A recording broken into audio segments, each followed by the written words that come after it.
तो आज महाराज जनक ने जो बातें कही, अष्टौच मुक्त कामस्य प्रोक्ता समदामादया, साधुओं के अंदर सम दम आदि महापुरुषों के अंदर विशेष 8 संस्कारों का वर्णन किया गया।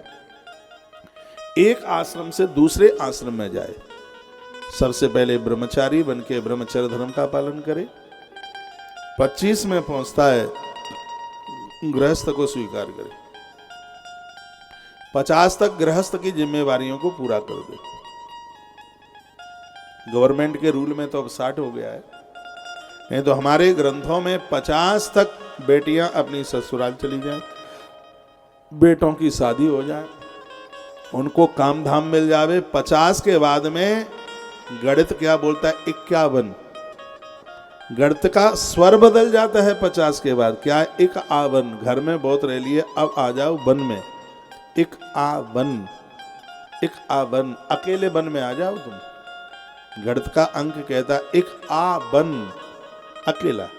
तो ये कहे ये भी आ जाए, तू कहे कि पत्नी भी आ जाए है और भी आ जाए, तो वो नहीं आएगी, नहीं आएगी, क्योंकि उसको तो अपने बच्चों की नाक पहुंचने में बहुत आनंद आया होगा, लेकिन बच्चों की नाक पहुंचने में तो समझ लो कि बिल्कुल मलाई टपक रही है और उससे भी ज्यादा आनंद आ रहा है। तो तू अकेला ही आ जा, एक आवन, वन में आ जा। 50 तक गृहस्थी, 75 तक वानप्रस्थी। इसमें कहा है पत्नी तुम्हारे संग चलना चाहती है शत्रुपा मैया की तरह, तो लेके जाओ। नहीं जाती है तो उसका वजन बच्चों के ऊपर छोड़ दो, उसमें तुम्हें कोई अपराध नहीं लगेगा, बच्चे उसे संभाल ले। वानप्रस्थ जीवन, क्रोध को जीतना होगा, दृष्टि नीचे करके चलनी पड़ेगी। तन बूढ़ा हो जाता है, मन बूढ़ा नहीं होता। आंखें नीचे करके कीड़े मकोड़े भी न मर पाए, ऐसा जीवन इस वानप्रस्थ जीवन में। जो मिल जावे तो ठीक है, ना मिले फूल पत्तियां वन के फल खा करके जीवन का निर्वहन कर ले। आधा कपड़ा पहन ले, आधा कपड़ा ओढ़ ले। वानप्रस्थ जीवन ऐसा है। मलाई खाने के लिए नहीं है वानप्रस्थ जीवन, जलेबी खाने के लिए नहीं है वानप्रस्थ जीवन। वानप्रस्थ जीवन में तो आहार सिर्फ प्राणों को बचाने के लिए। जो 60 के ऊपर प्लस 60 हो गए हैं, वैसे तो 50 के ऊपर ही ग्रंथों में लिखा है, चलो हम 10 और माने लेते हैं। जो 60 के ऊपर है, मलाई बहुत खा ली है, अब मलाई खाने का अब समय नहीं है, अब तो राम रस पीने का समय है। अब आम रस नहीं, अब तो राम रस है। अब तो आम रस तो मरीज बना देगा, और राम रस है वो आपको योगी बना देगा। और राम रस पीजिए। अब तो भगवान के राम के नाम के प्याले पीने की जरूरत है। पूरी दुनिया इतनी आपने देख ली, कितनी शादियां तुमने अटेंड करी, कितने फंक्शन तुमने अटेंड किए, लेकिन मिला कुछ भी नहीं, कुछ नहीं मिला। अब बचा कुछ एक मुट्ठी भर जीवन बचा है। और महाराज जनक कहते हैं कि यदि कर्मबद्ध जो लोग सीढ़ीबद्ध आगे के लिए जाएगा, वो टिका रहेगा। और सीधे ही महात्मा सीधे बन गया तो सावन का रपटना है, यदि वो फिसल गया तो दुर्गति हो जाएगी। इसलिए क्रम बाई क्रम, क्रम क्रम क्रम से पहले ब्रह्मचर्य धर्म का पालन, उसके बाद गृहस्थ, उसके तत्पश्चात वानप्रस्थ। सन्यास की ट्रेनिंग है वानप्रस्थ, सन्यास की ट्रेनिंग है वानप्रस्थ। आश्रमों में सबसे बड़ा तो सन्यास है। भगवान कहते हैं आश्रमों में सन्यास आश्रम में खुद ही हूं। बताते हैं स्वयं भगवान महादेव ही सन्यास आश्रम के रूप में प्रकट है।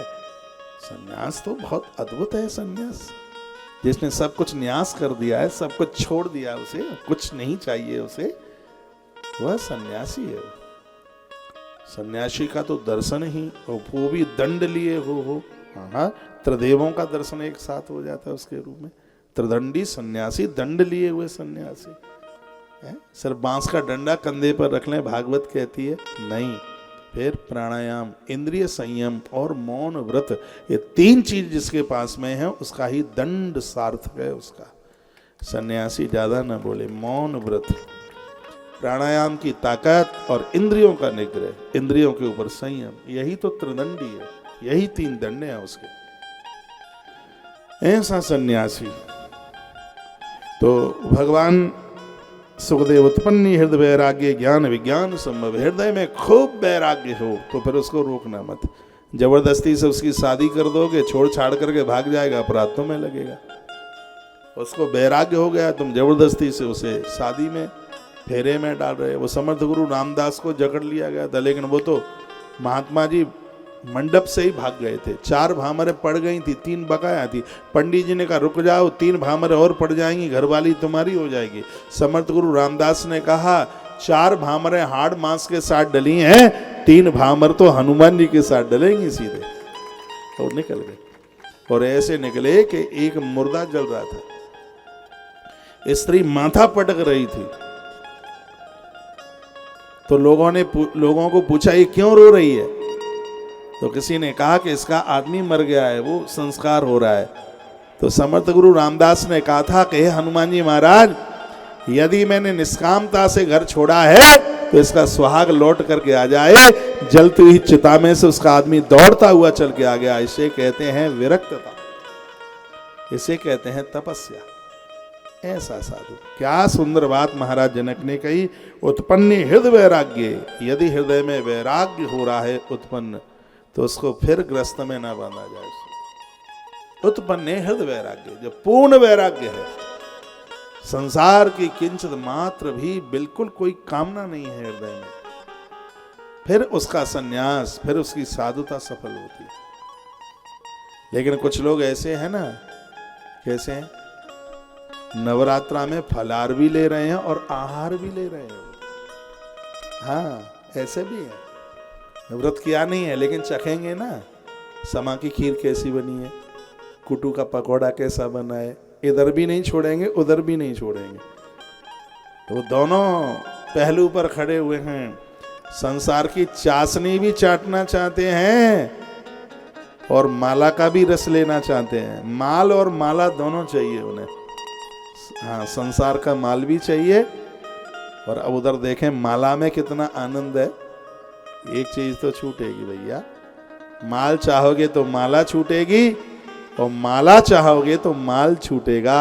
एक को तो छोड़ना पड़ेगा। एक सीधा सा उदाहरण है, आप आंगन में खड़े हैं और आप ये कहें कि एक पांव हमारा नीचे की सीढ़ी पर हो और एक ऊपर छत पर हो, ये संभव नहीं है। आप छत पर जाना चाहते हैं तो आपको सीढ़ियां छोड़नी पड़ेंगी, और सीढ़ियां नहीं छूटेंगी तो आप छत पर नहीं पहुंचेंगे। आप मुक्ति चाहते हैं तो संसार को छोड़ना पड़ेगा, भूलना पड़ेगा। संसार में संसार के भोग वासना है, इनसे निवृत्ति लेनी पड़ेगी, इनको छोड़ना पड़ेगा। ऐसा अद्भुत जो प्रसंग है महाराज जनक के द्वारा। जनक कहते इंद्रियाणि बलिष्ठानि न निक्तानि मानदः अपवक्ष्य प्रकुर्वन्ति विकारास्तान नेकस। आपको भजन की जरूरत तो नहीं है। मैं तो कथा कहते कहते सब कीर्तन वीर्तन भूल जाता हूँ। ये तो भाई लोग इसलिए बैठे हैं कि आप ये ना कहें कि थोड़ी ढोलक नहीं बज रही है, तबला नहीं बज रहा है। अब कथा में आनंद लेते लेते अब क्या करें।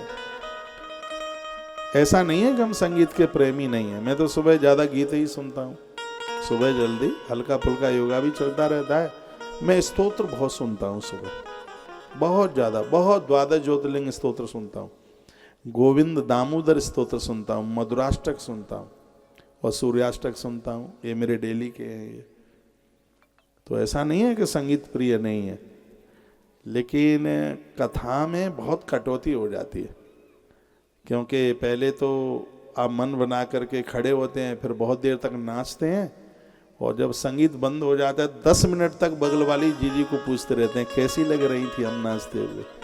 मैं ही बता दूंगा कि कैसे लग रहे थे। तो उसमें इतना सा टाइम चला जाता है, एक गीत में इतना समय चला जाता है उसमें।